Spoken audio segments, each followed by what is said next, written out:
யோபுடைய சரித்திரம் 20ஆம் அதிகாரம். அப்பொழுது நாகமாத்தியனான சோபார் பிரதியுத்தரமாக, இதற்காக மறு உத்தரவு கொடுக்க என் சிந்தனைகள் என்னை ஏவுகிறபடியால் நான் தீவிரித்து சொல்லுகிறேன். நிந்தித்தேன் என்று நான் கடிந்து கொள்ளப்பட்டதை கேட்டேன். ஆனாலும் உணர்வினால் என் ஆவி பிரதியுத்தரம் சொல்ல என்னை ஏவுகிறது. துன்மார்க்கனின் கெம்பீரம் குறுகினது என்பதையும் மாயக்காரனின் சந்தோஷம் ஒரு நிமிஷம் மாத்திரம் நிற்கும் என்பதையும் அவர் மனுஷனை பூமியில் வைத்த ஆதிகாலம் முதல் இப்படி இருக்கிறது என்பதையும் நீர் அறியீரோ? அவனுடைய மேன்மை வானபரியந்தம் உயர்ந்தாலும் அவனுடைய தலை மேகங்கள் மட்டும் எட்டினாலும் அவன் தன் மலத்தை போல என்றைக்கும் அழிந்து போவான். அவனை கண்டவர்கள் அவன் எங்கே என்பார்கள். அவன் ஒரு சொப்பனத்தை போல் பறந்து போய் காணப்படாதவனாவான். இரவில் தோன்றும் தரிசனத்தை போல் பறக்கடைக்கப்படுவான். அவனை பார்த்த கண் இனி அவனை பார்ப்பதில்லை. அவன் இருந்த ஸ்தலம் இனி அவனை காண்பதில்லை. அவன் பிள்ளைகள் எளிமையானவர்களின் சகாயத்தை தேடுவார்கள்.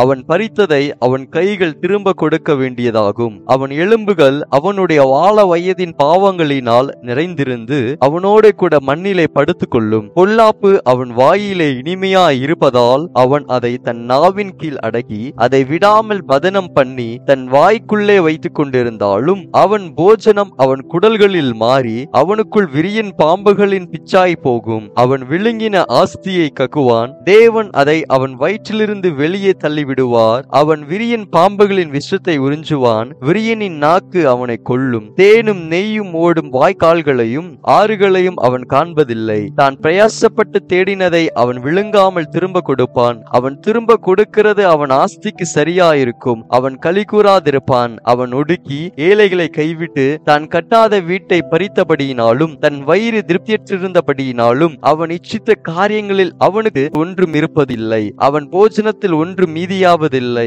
ஆகையால் அவன் ஆஸ்தி நிலை நிற்பதில்லை. அவன் வேண்டும் என்கிற பரிபூர்ணம் அவனுக்கு வந்த பின் அவனுக்கு வியாக்குலம் உண்டாகும். சிறுமைப்படுகிற ஒவ்வொருவருடைய கையும் அவன் மேல் வரும். தன் வயிற்றை நிரப்பத்தக்கது இன்னும் அவனுக்கு இருந்தாலும் அவர் அவன் மேல் தமது கோபத்தின் உக்கிரத்தை வரவிட்டு அவன் போஜனம் பண்ணுகையில் அதை அவன் மேல் சொரிய பண்ணுவார். இருப்பு ஆயுதத்துக்கு அவன் தப்பியோடினாலும் உருக்குவில் அவனை உருவ எய்யும். உருவின பட்டயம் அவன் சரீரத்தையும் மின்னுகிற அம்பு அவன் பிச்சையும் உருவி போகும். பயங்கரங்கள் அவன் மேல் வரும். அவன் ஒளிக்கும் இடங்களில் கார் இருள் அடங்கியிருக்கும். அவியாத அக்கினி அவனை பட்சிக்கும். அவன் கூடாரத்தில் மீதியாய் இருக்கிறவன் தீங்கு அனுபவிப்பான். வானங்கள் அவன் அக்கிரமத்தை வெளிப்படுத்தி பூமி அவனுக்கு விரோதமாக எழும்பும். அவன் வீட்டின் சம்பத்து போய்விடும். அவருடைய கோபத்தின் நாளிலே அவைகள் கரைந்து போகும். இதுவே தேவனால் துன்மார்க்கனுக்கு கிடைக்கும் பங்கும் அவன் செய்கைக்கு தேவனால் அவனுக்கு வரும் சுதந்திரமாம் என்றான் என்பதே. ஆமேன்.